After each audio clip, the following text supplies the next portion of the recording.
আমি শুধু আপনাদেরকে বলবো যে বিশ্ববিদ্যালয়ের ভাইস চ্যান্সেলর নারী প্রগতি, নারীর উন্নয়ন এবং অধিকারের ব্যাপারে নিষ্ক্রিয় থাকেন, তিনি একটি আধুনিক গণতান্ত্রিক রাষ্ট্র পছন্দ করেন বলে আমার মনে হয়। আমি তার বিভিন্ন বক্তব্য এবং বিভিন্ন কলাম পড়ে আমরা সেটা মনে করছি। বন্ধুরা আমার, ডাকসু নির্বাচন হচ্ছে, জাতীয়তাবাদী ছাত্রদল সমর্থিত প্যানেল আছে, আবিদ হামিদ প্যানেল আছে,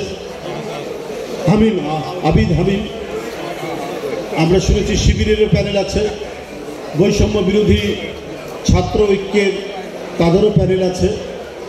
কিন্তু যারা যদি কাউকে কারো ৭১ সালের রাজনৈতিক ভুলের কারণে রাজাকার বলে, এর জন্য যদি আপনার সাইবার যুদ্ধ করে অশ্লীলতা এবং হুমকি দেয়, সেই ছাত্র সংগঠন কখনোই সাধারণ ছাত্র এবং একটা বিশ্ববিদ্যালয়ের যে জ্ঞান চর্চার কেন্দ্র, এটা সে বিশ্বাস করে না। এটা করেছে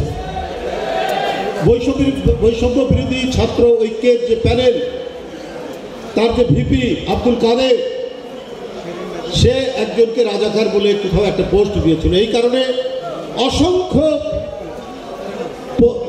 ফেসবুক থেকে বিভিন্ন গণমাধ্যম থেকে তাকে হুমকি দেওয়া হচ্ছে।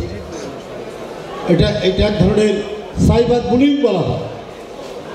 সে আতঙ্কের মধ্যে আছে, সে নানাভাবেই সে আতঙ্কের মধ্যে আছে।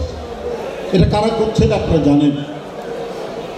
ইসলামের কথা বলেন, ধর্মের কথা বলে রাজনীতি করতে চান তাদের ছাত্র সংগঠন। এটা কিসের আলামত? যে শেখ হাসিনা ফাঁসিবাদ কায়েম করে ইউনিভার্সিটি ক্যাম্পাস থেকে শুরু করে প্রত্যেকটি গণতান্ত্রিক প্রতিষ্ঠান আওয়ামীকরণ করেছিল, বাদশাহীকরণ করে এক ভয়ঙ্কর নিষ্ঠুর রক্তচোষা ফাঁসিবাদ কায়েম করেছিল। আবার কি আরেকটি ফাঁসিবাদের পদধ্বনি শোনা যাবে ক্যাম্পাসে ক্যাম্পাসে? নিশ্চয়ই সেইটার জন্য আপনার 5ই আগস্টের, জুলাই আগস্টের মহাবিপ্লব হয়নি।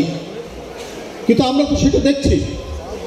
বগুড়াতে যারা ঢাকা বিশ্ববিদ্যালয়ের ছাত্র আছেন, বগুড়াতে যারা জাহাঙ্গীরনগর বিশ্ববিদ্যালয়, রাজশাহী বিশ্ববিদ্যালয়ের ছাত্র আছেন, আমি এখানকার বিএনপির নেতাকর্মীদের বলবো, ভাই বোনদের বলবো, আপনারা শুধু এইটুকুই বলবেন সেই ছাত্রদেরকে, ভোট না হতেই যদি হুমকি দেওয়া হয়, সাইবার বুলিং করা হয়, ফেসবুকে হুমকি দেওয়া হয়, তাহলে এটা কিসের আলামত?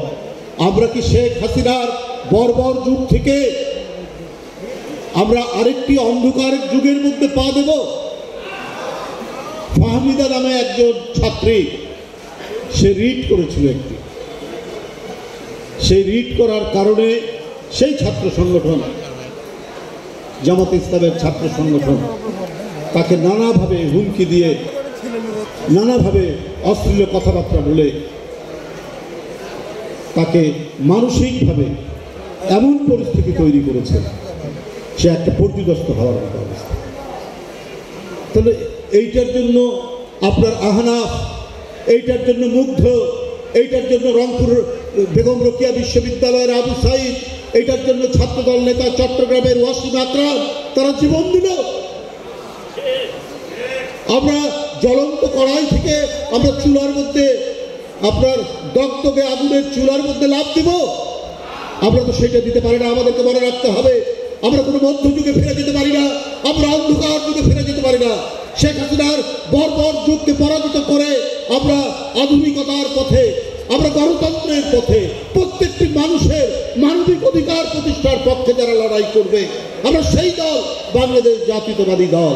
এবং তাদেরকে যারা সমর্থন করে, যে সমস্ত ছাত্ররা, তাদের সংগঠনের নাম হচ্ছে জাতীয়তাবাদী ছাত্র দল, তাদের প্যানেল। সেই প্যানেল যাতে বিজয়ী হতে পারে, সেটা আপনাদের সবাইকে সে কাজ করতে হবে। আপনাদের বলে রাখি, আপনারা কি আদর্শের পক্ষে, না যারা ভণ্ডামি করেছে তাদের পক্ষে,